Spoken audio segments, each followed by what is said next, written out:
السلام علیکم پیارے بچوں، آج ہم معیشت کی عالم کاری کے متعلق معلومات حاصل کریں گے۔ عالم کاری کیا ہے؟ عالم کاری یعنی پوری دنیا کی سطح پر آزادانہ طور پر کیے جانے والے کام جس میں کسی بھی قسم کی رکاوٹ نہ ہو، اسے عالم کاری کہتے ہیں۔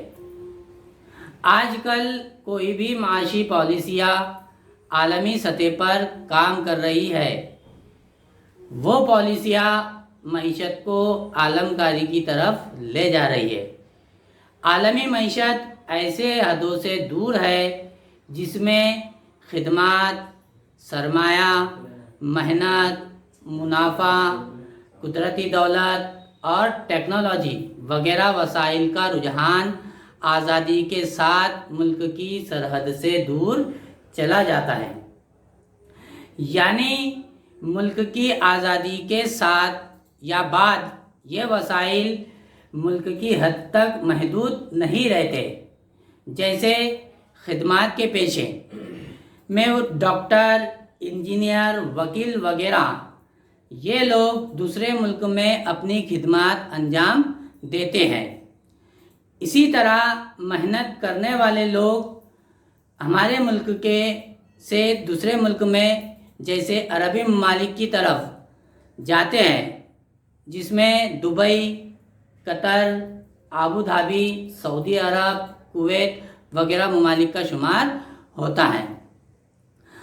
عالم کاری یعنی ملک کی معیشت کو عالمی معیشت کے برابر یا ساتھ میں کرنا، جس میں تجارت کے اندر کوئی رکاوٹ نہ ہو، اور سرمایہ کاری یعنی کسی بھی کام پر روپیہ یا سرمایہ لگانا پر سے ہر طرح کی پابندی ہٹا لی جاتی ہے۔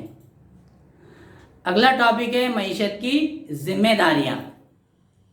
نمبر 1 ہے کسی شے یا جنس کی پیداوار کے بارے میں فیصلہ کرنا، یعنی ایسی چیز یا جنس کی پیداوار کرنی چاہیے جس کی سماج میں یا معاشرے میں ضرورت ہو۔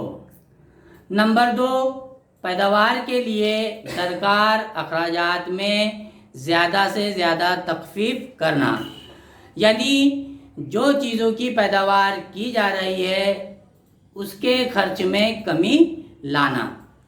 نمبر 3 ہے سماجی اور معاشی اصولوں کے مطابق قومی پیداوار کی تقسیم کرنا، یعنی قومی پیداوار کی تقسیم جو سماج ضرورت مند ہے، جو لوگ غریب طبقے کے ہیں، ایسے لوگوں کو پیداوار کی تقسیم کرنا چاہیے۔ نمبر 4 مستقبل کی معاشی ضروریات کی تکمیل کے لیے مناسب پیش بندی کرنا، یعنی مستقبل میں معاشی ضروریات کو پورا کرنے کے لیے منصوبہ بندی کرنا، یعنی پلان بنانا۔ نمبر 5 پیداوار کس کے لیے کی جائے اس سے متعلق فیصلہ کرنا، یعنی پیداوار کس کے لیے کی جائے، امیر یا غریب کے لیے، اس کا فیصلہ کرنا وغیرہ۔ اس طرح معیشت میں لامحدود ضروریات اور محدود وسائل یا چیزوں کے درمیان موافقت یعنی برابری کرنے کی کوششیں کرنا۔